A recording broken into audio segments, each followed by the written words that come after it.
नमस्कार, मी राज देशमुख. तुम्हा सर्वांचे स्वागत आहे. एसएसटी संपूर्ण महाराष्ट्रात नगरपालिकेचा निकाल आज जाहीर झाला आहे. आपल्यासोबत महाराष्ट्र राज्याचे सार्वजनिक बांधकाम मंत्री श्रीमंत छत्रपती शिवेंद्रराजे महाराज साहेब आहेत. महाराज साहेब, काय सांगाल? भाजपचा नगराध्यक्ष साधारण झालाय. सातारमध्ये झालंय, पण सातारमध्ये होणारच होता.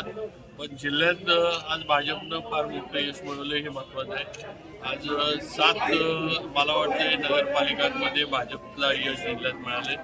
आणि मी आत्ताच सांगितलं त्याप्रमाणे हे यश जे आहे हे यशाचे मानकरी आमचे भारतीय जनता पार्टीचे कार्यकर्ते आहेत, ज्यांनी वेळ दिला, ज्यांनी पक्षाची भूमिका, नेत्यांची भूमिका सर्वसामान्यांपर्यंत पोहोचवली.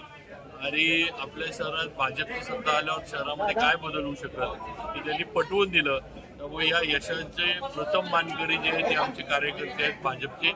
आणि दुसरं म्हणजे आमच्या नेते मुख्यमंत्री देवेंद्रजी फडणवीस यांच्या नेतृत्वाचंही यश आहे. आज त्यांच्यावर सर्वसामान्य जनतेचा विश्वास आहे मुख्यमंत्री म्हणून, आणि त्यांच्या नेतृत्वाचंही यश आज सातारा जिल्ह्यात, साताऱ्यात आणि महाराष्ट्रात आपल्याला बघायला. कोणत्या अजेंडे घेऊन तुम्ही सातारमध्ये काम करणार? आता मागं विकासाच्या बाबतीमध्ये आम्ही सांगितलंय, आज पाण्याच्या बाबतीत आपण स्वयंपूर्ण झालोय. आता त्याची वितरण व्यवस्था, बाकीच्या भौतिक सुविधा ज्या लागतात ते, उपनगर जी हद्दवाढीत आले त्यांच्या डेव्हलपमेंटचे विषय असतील, असे सगळ्या पूर्ण शहराचे डेव्हलपमेंटचे विषय घेऊन आम्ही काम करतो. धन्यवाद.